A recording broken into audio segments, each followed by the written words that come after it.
Noji wakusumi ka wabu ade ni fe mo esa aka elaji owo eja ka keji no mebo wo pe ble wonye wache wo ya ka gandan bebi eja ka waku mnisu na ka yosi owoji wakusumi dantu ji moni po no fe no na la ya fieli emni eja ka leji moni ko te dana ba ya gba mo mni acho yin ka bo she ka sole neke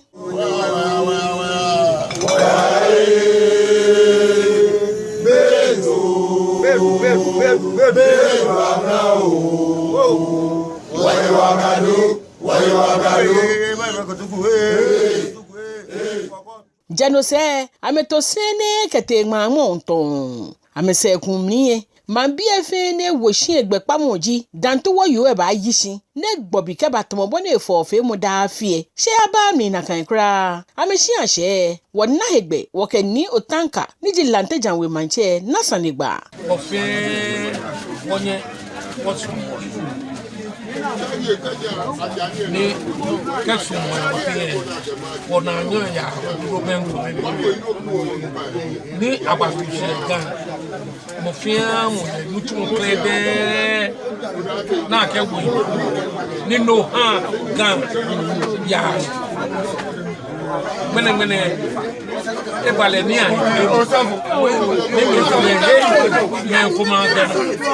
me kuma mutu ni sa ni no ha ni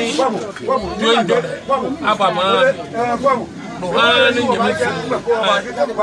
wo mi pa fai ake ofe wona wo he ake me na ke nutu o te ko wa bona fe mo fe am anye England mo ko akachi England ke ti mo ko la ke wo pa se ba agbena je he sort e ba dweri ami ni gani ji kintakite ko chu ni ji enwa biasuma ke danji ke no ngele ba dweli ami ke me baba o eno je sare mo numbo gban me ni ji sakumo wulo mu ofito sa ete Ɲmaa mo ke Ɲmaa Faa ameto sene ke je sakumo shian ke te Ɲmaa mo ton ameshimo no ni nigan ni ji kintakite ko chu ni ji enwa biasuma ke we bi e ba sheshin bena je Ɲmaa mo miaba ahwemli no ni ji krokoto noji blengle shon fo gbeye ameshi abote mo amejo krokoto ne shi yete yakusun fremo mni no ni amakan ni asene ni gbese ke ni ganya dwere amedajin ke no nglei jano se aja belefo aha mo femo ni baye ni femo hodase ye Ɲmaa Faa ni ko ma bi efe ahweji jema wajin ayi mo shikaba poe yesakumo shian she ko yi mo shi ene wo wachi wo benka numo blafo ni wo kele na sanigba no penny o mi di be fe be ke age aye be na ke du na aye be na ke ba aye be na ke fo na aye be mu ni ta flache ake chance e wo ke bonu wo lele ke ba le na ka se me ba ya amakumia ko ni no ni e wo ni pa ku le boni sa ni ba na ta wo boni ke kamepe boy mo fe mo ni organe ni da mo fe mo aka fine o ma dumo e fe to ma fi be kuma ni atomo ta police no mo apla do wona kume tamo be ku boni wona o mi ndomo kusun ne no kenda mo fe mo shale afine wonye wo fe wo bowo wo mode wo yi kusun e mo wo pagbe ake dromo ni New York sun ni oni ni ase ke to fa e ku lele atlash kanto ke ni eni lo to fa e afo lonku ake ba e wo ke no ko na ko na wo ye mo ke ile ake si jeje na gbeji mene si bebi e wo hi mo no fe no ne se abata wo se oni ne kan na ke ni pe ndola abaka o wo hweji ame ba bojema wajin atoi ke jaje no fe no jugba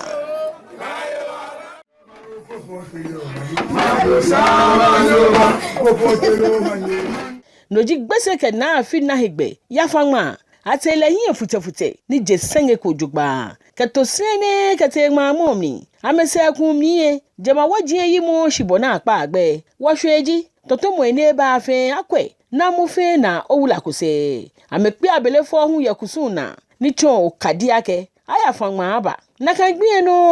osu klote hu ya fama da ne ba ya gma mom ni ewo ba ya chesemlin ka chohie da ne yenpa ehwe no neken ni agbe na ape me baba o ya juba ni eko dade mi ni jigbachu na mi ahwe mi na ehiyete mi ne amegba eji petia plemi ablaba ke ngongo amehwe mi ne san ke wo ye ejo da na me ya gma mom awole jo hiyete da na me to sene ke ya gma mom amese kum ni ameko manye ba na mesa ameto sene ko ke ya afie ye na ke ya sho pele je nia noji jama wajin fe ba ni bleku bon hihwe mo gbeye ka kuse ke ba gbachu na eko na kan gbe no asha osu osi ahenie ke wo osu klote gbachu ke chukusu krede eko ke ye npa ida na shale na aboni osi ahenie ye gbia ha mene eji biwulu ke ha osu eji biwulu ke ha ganfe ehiji ke aje no papa shishiye hefe na aje shiye echalo ne wo sheji ake no na aje shi osuwe e ba anye ni echenge ganfe wo je shike ekomefe mo ni nyeba na ke be kuku abato ochie nyolo ochie termine wo fe kusun ke boa osuki nka we jase na ni ake shami awujase yemi no se ngmene e bala ke bie na eji heni kenkle osu ni wo ba himeji yen bie na eji ni abebato ni ameke wo mumui wa wo eke ni efe bie akebato no bie na le onyo yelu ni ka oke oyelu motomo jase alo no ko ni akeboba bie ja numo klote eshabu ewu bie ne Ɲmaa Faa ne nyefe nyabana akelele achukusun enyo osu dade liji wo dade wonche alo no ni moko ba ke dade wuro ni ibade asakula wo ko bie ejake na agba yosu to enjole kan wota wo ne ko yosu shimine ekomefi mo hewo nyeba na ke wofe ko ni jase ke cheme nyeba na ke abeku ke eju osu kinkawe ko so ashanti efe yo bi ene eja ke gbachune ashanti e ko no si osu efe ni no gbene kinkawe ka ashanti ka kuche enyo ne hwe mi brubru fe ye bi ene jano se osu kloti ehun boni ewie ne lele fiage okane bia okama wujipon ni wobi shade papa wobi jomo wobi sholemo kini awugeji amaje wose lele wakane bia mene waje ma ejipon lele no wobi nyumo ke ujima waje amefi awo kanya na nyumbo ehweshi wo ke nyumo ake iradon ke nyumo jaga me iradon ake ni bi no ba ke jamede amefi awo wo ke shida han na kan gbe no beni klote ete mamomnie ble ni apojam roja ni di osu alata wulache ba ya osu alata jema wojin wuji ete fe na ke ya yi ameno pai ne ya muona ya castele lo momni ya kushi ekuwe na ke nuonu ejen ke gbelio ina ke ka me lo mni kate amehia wuluen ke ya pe ablefo ke katie ni ha wo fi atoi won ha ni apojam roja osu alata wulache da fie fio ne kusune ngona wa age afine wona chakemu meneke fine mena wana ana ka su wo fe wona emishe ko be ko danyo shiage ne ke loko e ba wote ni wo fe wodu ma na ka to njole pagba ka si aga fele fa si afi ne ye emu o fe ko be afi ni won afi ni bi ko be bi ga sha o mo wada ni wona mo ni jele e yo lu nke ayo mo atape o fi amo ke bosu ko su e machine fi aga gana fe machine e ya ge o su edi afi jo ma ke hingbe e aga ga hingbe di ko su wo o ga yo mo no ha kan kete wo kaji e ko be fe mo ba wo fe ne yemu wo fa afia ne ba ni na ba nyu ani na wo yegu ni wo yegu no kula kai twa no manya bla pele fo ni jo su ke poko ase gua wulo mo fama ametosene kete kongbe kenshongbe papa shi yete na ke ngbachu nyi ehie kenchukogbe amese kumniye amebote gma ngom ni agbene ke afama no ni jema wajin efe yimoshi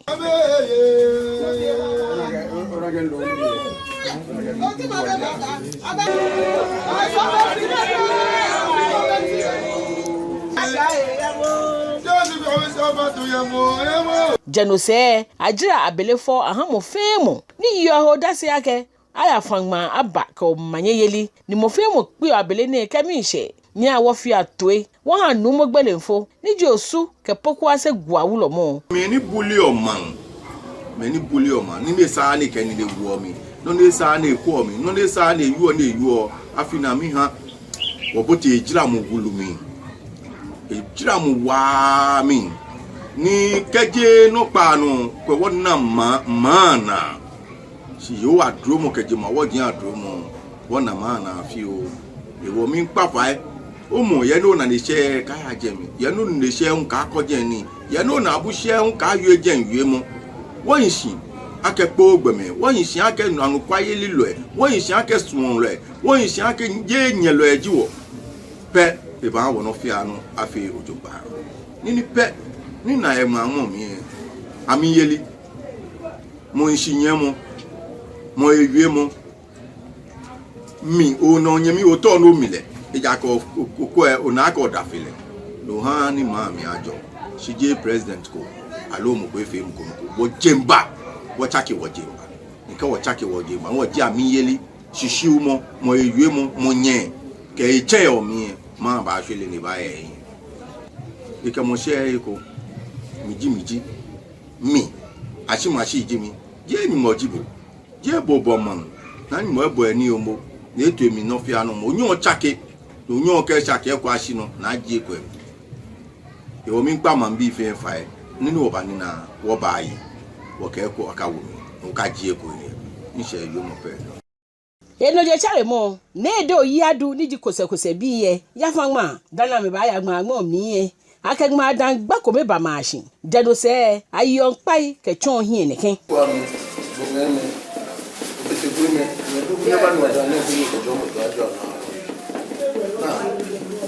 baby do go na for some mana chinchane aho bi awo e so no wona wo ya e wona no oba ya ni wo ya wo pa fa akpla gbe no awo wo ya ke tenia wo ba ga wa ishi ajo ni mra pe twa no ba ni mra nipa ye ni ese atu osini ke agma mo ke afo agma ne amese kum ni aja agma dan ne yakusuna aha mo femo kome akpe abelefo ken kati ekpokpoloku Janose ni ta ko chu ni die nwa bia so magamanche ya dwere ame kenyele kenu dajin ni asire boy ni di asire manche hu ya dwere ame kenyele kenu dajin Janose achu ojra noji aya yi ojra atu osini ke ya nshongbe ke kun se ke ya yi ojra ne ke kun amese ko ke ji aba abajra ni bi na ha wo wa ye ke mefe ni ye okusun ni fe mom ni yakusuna ni ha wo fi atoe wo ha asine chono manche ni wan ni ji ni kwa donko ni ji enyo boni eye egbian ekeni wo fama wo no wo ko ka tete ke fe ma e mi dromo ko ani na no fe no wo na ge e ko ashwe dia shele mo abaman ilane ba ne fe ajie wo sate no fe no mi di na gba e gba ma na e ascension o ka na ko gene mi le heshiba doji shikeshi doji muti agaya wo fe ekule wo nya wo mo kan wo do mo shi Mo fe wodo mo. Onike achita achi water.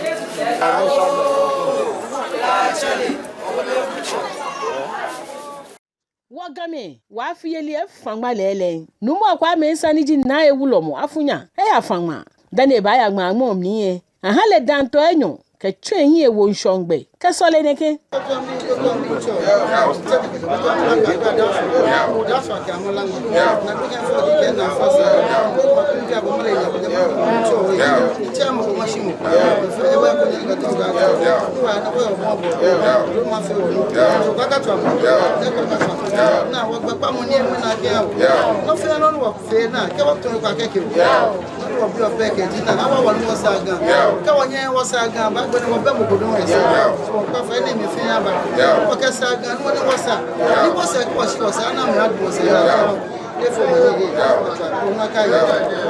Janose ametosene kete gmamomi ameshimu no ni kinta kita ekochu ni ji enyo abiasoma ke wonchi enfe basheshi numo na emegmamo nje ke hia ba lala ni ma menane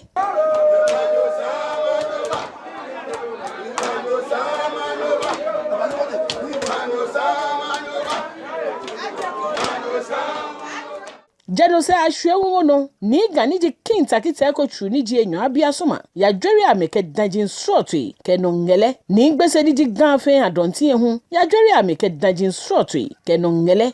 ke jebe na bu Ɲmaa Faa mo gbapa moji jama woji ayi moshi bona apa agbe se eko yi moshi wo hwe eji akwe na jaje no fe no itu enjole abba ene ha no mu akwa mensa ni ji na ewulo mo bi maji achema ni yake ne kenoku e mi na afio dane odada obe ashe e ka mensa ne gba ni amani abo ku be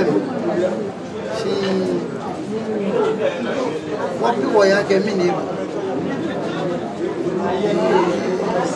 ni wona ko ku da ni mo pe ni mo su mo ke ati kelele woni wona le na ka no be gan china ni panshi ake ekole no ko ba yen ya ke wole no no ba du ni wo pa fe no ya ke senfe sen no ta no kompete sha lu fe sha no je mo won yeye mo fe mo awon yewo ni wona ko no ko ada futu aba yo mo ko ba ni tomo ni je aso le ke tomo ne ni wa ni gan laaje ni ke gan un laaje na me ya ta o ke ba ke ngene mo wa ye wu a na efe ko nya to adafi won ko nye ba to adafi e be san mo bi wo isan ni wo bi ake mini ben e ba wo gbepa mo eji amemu mo kawe ko ni no fe no ba ye mu ke ba hwu dada hu no yo manyeye ni mu